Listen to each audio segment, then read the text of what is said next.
लूका 23 उसकी 34 आयत। मैं यही चाहता हूं कि आप लोग वही सुने जो आज जीसस क्राइस्ट के होठों से निकला जब वो क्रूस के ऊपर थे। पहला शब्द लूका 23 उसकी 34 आयत में लिखा, तब यीशु ने कहा, हे पिता इन्हें क्षमा कर, क्योंकि ये नहीं जानते ये क्या कर रहे हैं। और उन्होंने चिट्ठियां डालकर उसके कपड़े बांट लिए। उसके कपड़ों को बांटा गया क्योंकि प्रोफेटिक वर्ड पूरा हुआ जो पुराने नियम में बोला गया था। जीसस क्राइस्ट जो फोकस से भरे हुए थे, उन्हें मालूम था कि वो जगत में पापों की, गुनाहों की क्षमा देने के लिए आए हैं, वो लोगों को दंडित करने के लिए नहीं आए। बाइबल कहती है जब वो लोगों को देखते थे तो तरस से भर जाते थे, चाहे थके होते थे फिजिकली, 3-3 दिन का क्रूसेड करने के बाद भी, फिर भी वो लोगों को हील करते थे, डिलीवर करते थे, क्योंकि बाइबल कहती उसको लोग इस तरह से दिखाई देते थे जिस तरह भेड़े हों जो व्याकुल हैं। और यीशु मसीह ने क्रूस पर भी उन लोगों को माफ किया क्योंकि वो लोग नहीं जानते थे वो क्या कर रहे हैं। और यीशु मसीह का काम था लोगों को बचाने के लिए अपनी जान को देना। इसलिए बाइबल कहती है कि यीशु मसीह नए धर्म को बनाने के लिए नहीं आए, वो धार्मिकता को स्थापित करने के लिए आए। और ये क्षमा करना, माफ करना, ये उसी धार्मिकता की निशानी थी। अपने हाथों को उठाओ, अपने गुनहगारों को अपनी आंखों को बंद करके क्षमा करो 2 मिनट के लिए। हर उस व्यक्ति को क्षमा करो जिसने आपके खिलाफ बोला, जो आपके खिलाफ चला।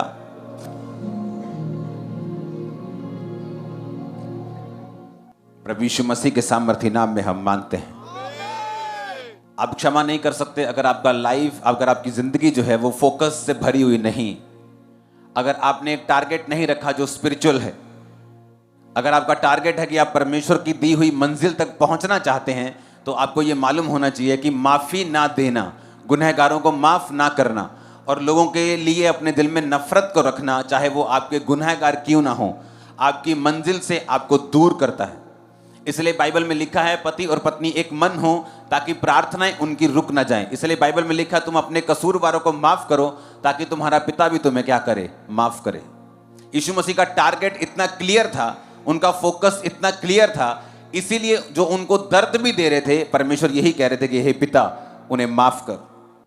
दूसरा शब्द परमेश्वर ने कहा लूका 23 उसकी 43 में, यीशु ने कहा मैं तुमसे सच सच कहता हूं आज ही तू मेरे साथ स्वर्ग लोक में होगा। 2 डाकू परमेश्वर के एक दाहिने एक बाहिने चढ़ाया गया था। एक डाकू खुदा से कहता था कि अगर ये परमेश्वर का बेटा होता तो अपने आप को बचाता और हमें भी बचाता, और वो ताने मार रहा था परमेश्वर को कि अगर तू परमेश्वर का बेटा है तो तू अपने आप को क्यों नहीं बचा पा रहा। और दूसरा डाकू तौबा करते हुए, पीटते हुए परमेश्वर से कहता है कि हे, और दूसरे को डांटता भी है कि इसने कोई पाप नहीं किया लेकिन हम अपने पापों के कारण सूली पे चढ़े हैं। और उसने कहा कि हे यीशु, जब तू स्वर्ग में जाए तो मुझे याद करना। यीशु मसीह, बाइबल बताती है कि उस समय क्रूस के ऊपर थे, और स्टडी बताती है कि जब किसी व्यक्ति को क्रूस पर चढ़ाते थे तो उसकी जो मृत्यु होती थी वो कोड़ों के कारण नहीं होती थी, क्रूस पर चढ़ने के कारण नहीं होती थी।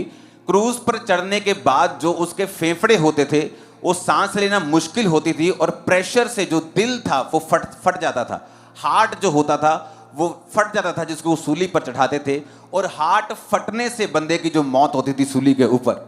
और इतनी पेन में होने के बावजूद भी यशाया कहता है कि उसकी सुंदरता जो थी वो आदमियों के जैसे नहीं रह गई थी।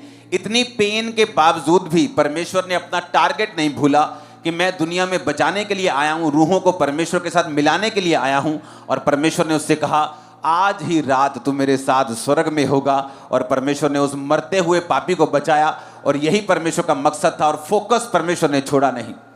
यीशु मसीह के उन क्रूस के शब्दों से हम सीख सकते हैं, वो हमारे लिए बोले गए थे कि आप पेन में भी, परीक्षा में भी अपने टारगेट को आप भूल नहीं सकते। आप बीमारी में भी रहकर सेवा कर सकते हैं, आप दुख में भी रहकर परमेश्वर का काम कर सकते हैं, आप मसीह जिंदगी को जी सकते हैं।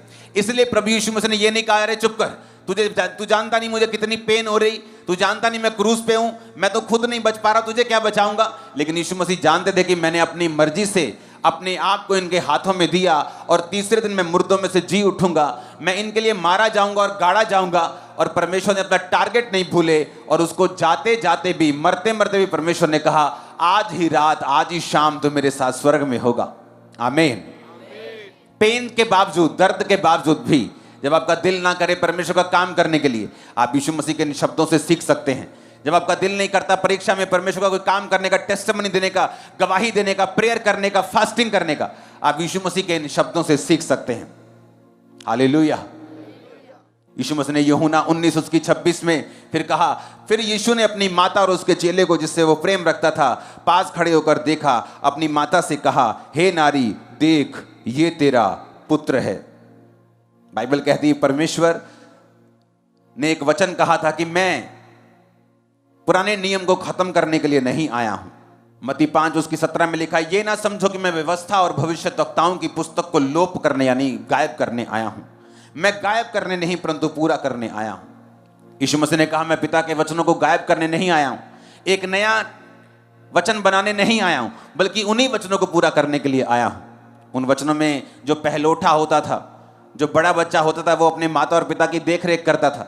तो यीशु मसीह क्रूज पर लटके हुए भी अपने वचन से वो हटे नहीं, अपनी ड्यूटी नहीं भूले, और सामने वाले चेले को जो यूहन्ना था कहा, हे यूहन्ना, ये तेरी माता है।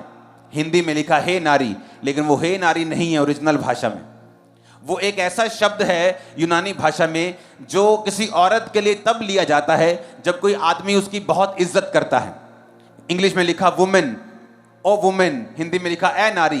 ए नारी, जब मैं किसी आपको बोलूं ए नारी, तो कई बार ये इतना रिस्पेक्टेबल नहीं लगता, लेकिन यीशु मसीह ने जो शब्दों का प्रयोग किया यूनानी भाषा में, जो ओरिजिनल बाइबल लिखी गई है, जो ओरिजिनल वचन जिस भाषा में लिखा गया है, उस भाषा में उस वचन का मतलब था रिस्पेक्टफुल एक औरत, जैसे परमेश्वर अपनी माँ को देख रहे थे। परमेश्वर ने कहा ये तेरा पुत्र है, और उसको कहा यूहन्ना चेले को कि ये तेरी माता है। और बाइबल कहती है वो चेला उसी समय उस माता को, जो परमेश्वर की अम्मा को, अपने घर में ले गया। और बाइबल कहती है फिर वो दोनों मां बेटा ठहरे, जबकि यीशु मसीह को मालूम था कि यीशु मसीह के बहुत सारे भाई बहन थे, मरियम के और भी पुत्र बेटियां और भी बच्चे थे, लेकिन परमेश्वर ने उन बच्चों को मरियम को नहीं सौंपा। बाइबल कहती है कि प्रभु यीशु मसीह ने ड्यूटी किसकी लगाई? यूहन्ना की। क्या यूहन्ना उसकी कोख से जन्मा हुआ था? नहीं, लेकिन यीशु मसीह क्रूस पर भी आपको एक मैसेज दे रहे थे। वो क्रॉस पर से भी आपको एक मैसेज दे रहे थे कि जो स्पिरिचुअल फैमिलीज हैं, कई बार वो ज्यादा मैटर करती हैं हमारी फिजिकल फैमिलीज से। यीशु मसीह अपने भाइयों से बोल सकते थे कि भाई साहब, अम्मा का आप ध्यान रखना, तुम पहले उठे हो, मैं तो जा रहा हूं। लेकिन यीशु मसीह ने यूहन्ना को बुलाया, अपने चेले को बुलाया, एक आत्मिक बंदे को अपनी मां की ड्यूटी को सौंपा। आज से 18 साल पहले अगर मैं अपने परिवार की बात को सुन लिया होता तो शायद जिंदा भी ना होता, गुनाहों में, नशे में, जुए में, गलत कामों में पड़ा होता अगर मैं उनकी बात को सुनता। क्योंकि वो बोलते थे कि क्राइस्ट में नहीं जाना, मसीह में नहीं जाना। और मेरी जो स्पिरिचुअल फैमिली थी वो मुझे बताते थे कि अड़े रहना और खड़े रहना और परमेश्वर को छोड़ना मत। कई बार आपकी जो स्पिरिचुअल फैमिलीज हैं, क्योंकि जो परमेश्वर का मकसद है, जो परमेश्वर की बुलाहट और टारगेट है, वो परमेश्वर आपके मेंटर के मुंह से, आपके पास्टर के मुंह से, आपकी चर्च के मुंह से, वहां से वो आपके दिल में डालता है और आपसे वो बात करता है। पवित्र आत्मा आपके सेवक के जरिए से आपसे बात करता है, आपकी स्पिरिचुअल फैमिली के जरिए से। क्योंकि जो टारगेट, जो बुलाहट है, वो एक कॉन्टेक्ट पॉइंट है, वो एक जरिया है उसे पूरा करने का आपकी लाइफ में। और कई बार हमें अपनी फिजिकल फैमिलीज को इग्नोर करते हुए भी उनकी बात को सुनना पड़ता है, क्योंकि हमें पता है अगर हम उनकी बात को नहीं सुनेंगे, अगर मैं उस समय अपनी स्पिरिचुअल फैमिली की बात को ना सुनता और अपनी फैमिली की बात को सुनता, तो आज वो भी बचाए ना जाते, मैं भी ना बचाया होता, आप लोग भी यहां नहीं बैठे होते। तो मेरा स्पिरिचुअल फैमिली की बात को सुनना मेरे उद्धार का कारण ठहरा, मेरी चंगाई का, मेरी बरकत का। आज मेरे फादर मिनिस्ट्री में, मेरी मदर मिनिस्ट्री में, मेरे सब फैमिली मेरी सेवकाई में है। ये उसी कारण हुआ कि मैंने स्पिरिचुअल बातों को नंबर 1 में रखा, स्पिरिचुअल फैमिली को सुना, और आज वो भी बरकत में हैं। जो मुझे पीछे खींचना चाहते थे, आज वो परमेश्वर में चल रहे हैं। यीशु मसीह का बोलने का कोई ऐसे ही नहीं बोले उन्होंने शब्द, उन्होंने ऐसे वो चीजें को नहीं बोला, उनका एक मकसद था। यीशु मसीह ने कहा यूहन्ना ये तेरी माँ, तेरी मदर है, तेरी माँ है, माँ ये तेरा बेटा है। और बाइबल कहती है वो उसी दिन, not next day, same day लिखा, वो उसको अपने घर में लेके गया और वो उसकी माँ ठहरी और वो उसका बेटा ठहरा। हालेलुया। अगर मैंने अपनी स्पिरिचुअल फैमिली की बात को ना सुना होता तो मैं आपको दावा करता हूं मैं यहां ना होता। मेरे घर में इतना कलेश रहने लगा था और इतनी धमकियां जाती थी पास्टर्स को कि एक दिन उन्होंने फैसला कर लिया था और मुझे आने से मना कर दिया था। कहते थे आपके जो फैमिली हमें पीटेगी, वो हमारे पर कुछ प्रॉब्लम करेगी, आप यहां मत आओ। लेकिन जो ग्रुप के मेंबर्स थे हमारे, हम मिलते थे, छुप छुप के प्रेयर करते थे और फोर्सफुली ये साबित करने में लगे थे कि नहीं, हमें चर्च नहीं छोड़ना है। और वही हुआ, मैं जीता, खुदा जीता और शैतान हारा।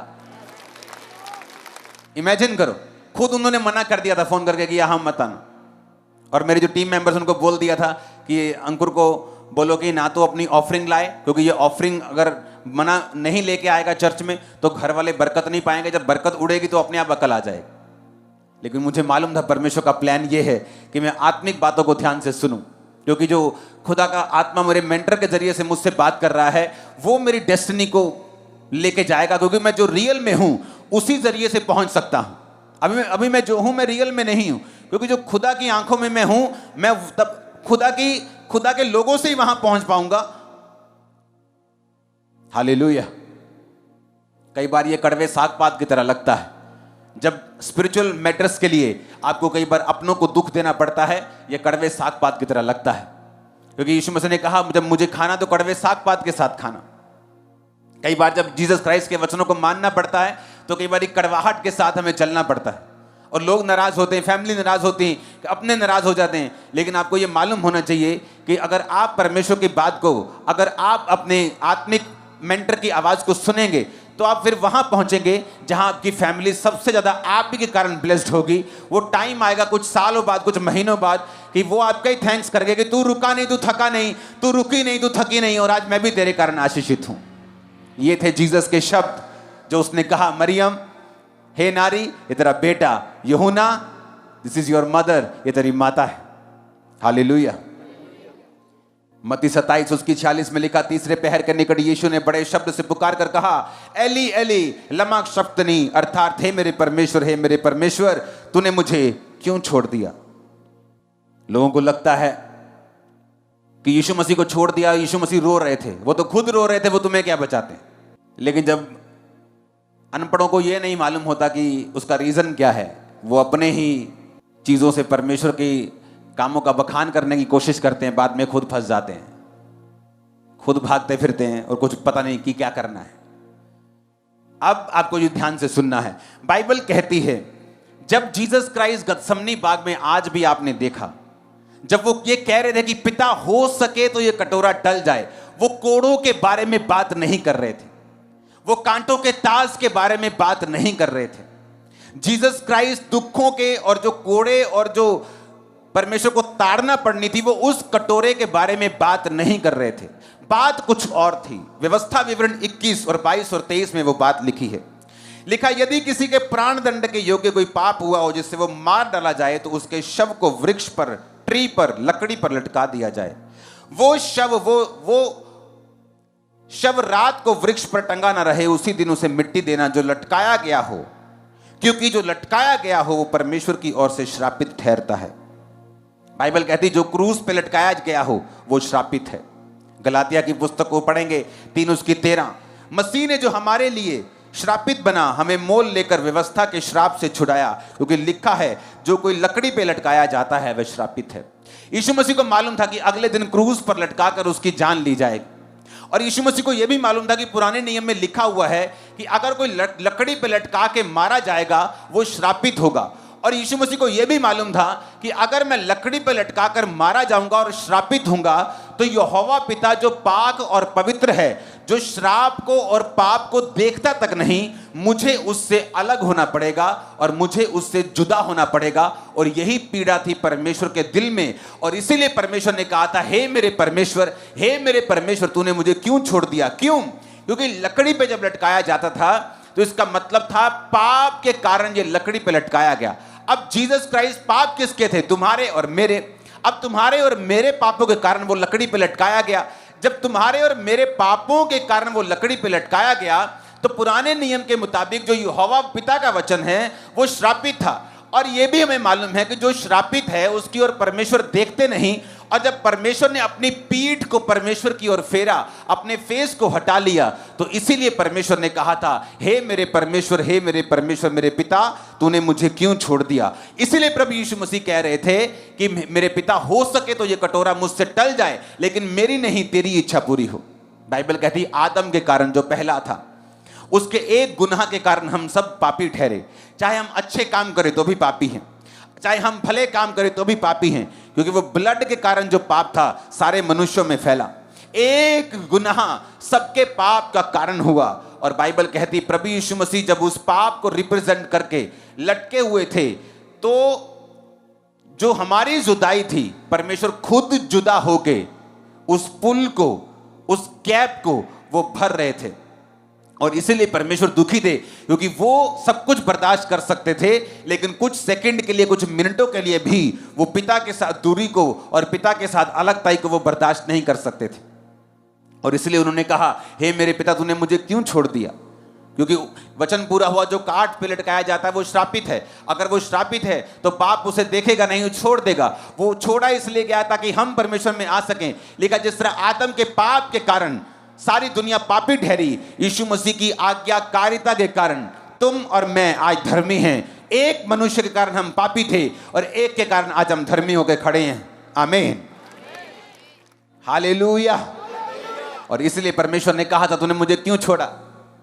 और बाइबल कहती जब परमेश्वर ने अपने कामों को कर लिया, पिता के साथ मेल मिलाप कर लिया, अपने लहू को बहा दिया, सिर्फ तीसरे दिन वो मुर्दों में से जी उठा, शैतान का तमाशा बना दिया। आज तक बना रहा है शैतान का वो तमाशा। हर संडे थर्सडे रोज 24 घंटे बनता है दुनिया। हालेलुया। उसका अगला शब्द यीशु मसीह ने यूहन्ना 19:28 आयत में बोला, इसके बाद यीशु ने ये जानकर कि सब कुछ पूरा हो चुका, पवित्र शास्त्र में जो कहा गया वह पूरा हो, और कहा, मैं प्यासा हूं। आमीन। ताकि लोगों को ये, वो एक ह्यूमन था, ये नहीं था कि वो अगर परमेश्वर है तो उसको दर्द नहीं हो रही, तो फिर उस कुर्बानी का कोई भी फायदा नहीं होता। वो उसने अपनी प्यास को साबित दिखाया, दर्शाया, ताकि आपको मालूम हो कि वो एक सचमुच आदमी था, सचमुच शरीर था। वो कोई ऐसा नहीं था कि परमेश्वर लटका हुआ, उसको कोड़े मारो, उसको कोई दर्द नहीं हो रहा।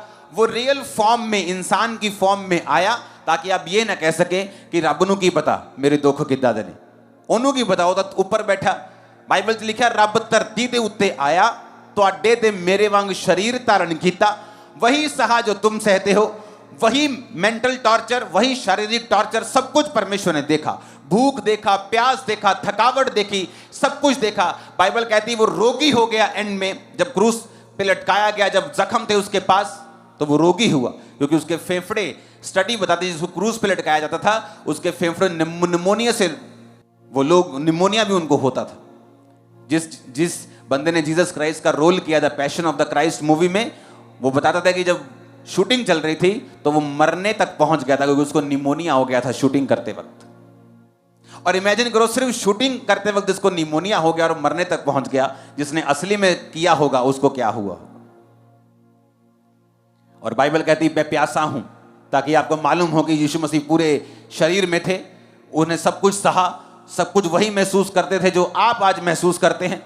वो कमियां, वो घटियां, वो दुख, वो दर्द, वो सब कुछ जो एक इंसान जिस चीज से होकर निकलता है, वो सेपरेशन, वो अलगताई, वो रिजेक्शन, हर एक चीज, वो टॉर्चर, वो ताने, वो बीमारी, वो पीड़ा, वो दर्द, वो रिजेक्शन, एवरीथिंग उसने सहा, ताकि जब आज कोई दुखी परमेश्वर के पास आए तो उसको मालूम हो कि ये वो परमेश्वर है जो बातें करने वाला नहीं, ये वो परमेश्वर जिसने मेरे लिए सब कुछ सहा है और मुझे भी आजाद कर सकता है।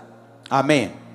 और बाइबल कहती है, अगला वचन यीशु ने कहा यूहन्ना 19:30 में, तब यीशु ने यह सिरका लिया और कहा, पूरा हुआ, और सिर झुकाकर प्राण त्याग दिए, और ऊंची आवाज में प्राण त्याग दिए। आमीन। यीशु ने सिरका लिया, ऊंची आवाज में प्राणों को त्यागा और कहा, सब पूरा हुआ। क्या पूरा हुआ? तुम्हारी चंगाई का काम। जब वो क्रूस उठाकर आ रहा था तो उसी रास्ते को, उसी वे को, उसी सफर को, हिंदी वाला सफर को पूरा कर रहा था जो तुम्हारा और परमेश्वर के बीच में गैप था। जब कांटों का ताज उसके सिर पे डाला गया और लहू बहा, तो वो तुम्हारे लिए राजा की कुर्सी पर, जो उसको बोलते थे कि तू तू राजा है तो कांटों का ताज तुझ पे डालेंगे। कोड़े मारे जा रहे थे, तुम्हारी चंगाई का इंतजाम हो रहा था। गसमनी बाग में बाइबल कहती है उसका पसीना लहू की बूंदें बनकर निकल रहा था। इंग्लिश में बीमारी का नाम है ये कि जब कोई व्यक्ति बहुत ज्यादा स्ट्रेस में चला जाता है, मौत का स्ट्रेस, तो उसके पसीने में से कई बार ब्लड की बूंदें निकलती हैं।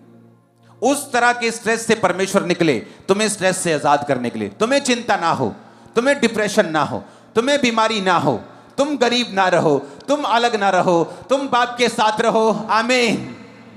इसलिए उसने कहा पूरा हुआ, एवरीथिंग फिनिश्ड। तुम्हारी चंगाई का काम पूरा हो चुका है। अब जीसस ने कोड़े नहीं खाने, तुमने बिलीव करना है। तुम्हारे उद्धार का काम पूरा हो गया, तुम्हारे फैमिली के उद्धार का काम पूरा हो गया, तुम्हारे छुटकारे का काम पूरा हो चुका है, तुम्हारे हर चंगाई का, बरकत का काम पूरा हो चुका है, तुम्हारे अच्छी लाइफ का इंतजाम हो चुका है। अब तुम्हें सिर्फ स्वीकार करना है। उस डाकू ने तो कोई बपतिस्मा भी नहीं लेने का टाइम था उसके पास। ये नहीं कि आप ना लें, आपके पास टाइम है, आप क्रूस पे नहीं। जीसस ने कहा आज शाम तू मेरे साथ होगा, चल पार्टी करते स्वर्ग में। आमीन। आज शाम तू मेरे साथ होगा हेवन में, क्योंकि वो सारे काम पूरे हो चुके हैं। आपको बरकत चाहिए, काम पूरा हो चुका है। जस्ट जीसस के पास आना और बिलीव करना। आपको आशीष चाहिए, आपको छुटकारा चाहिए, आपको साल्वेशन चाहिए, आपको जो कुछ भी चाहिए, कहता है इट इज फिनिश्ड, सब कुछ पूरा हो चुका। अपने हाथों को उठा। ये सारे शब्द जो खुदावंद ने बोले आपके जीवन में बरकतों को लेके आए और आप इस समझ को ले सकें यीशु मसीह के सामर्थ्य नाम में। अंधकार की शक्तियां आपकी जिंदगी में कार्य न कर सकें। अपने हाथों को उठा के प्रार्थना करेंगे ऊंची आवाज में।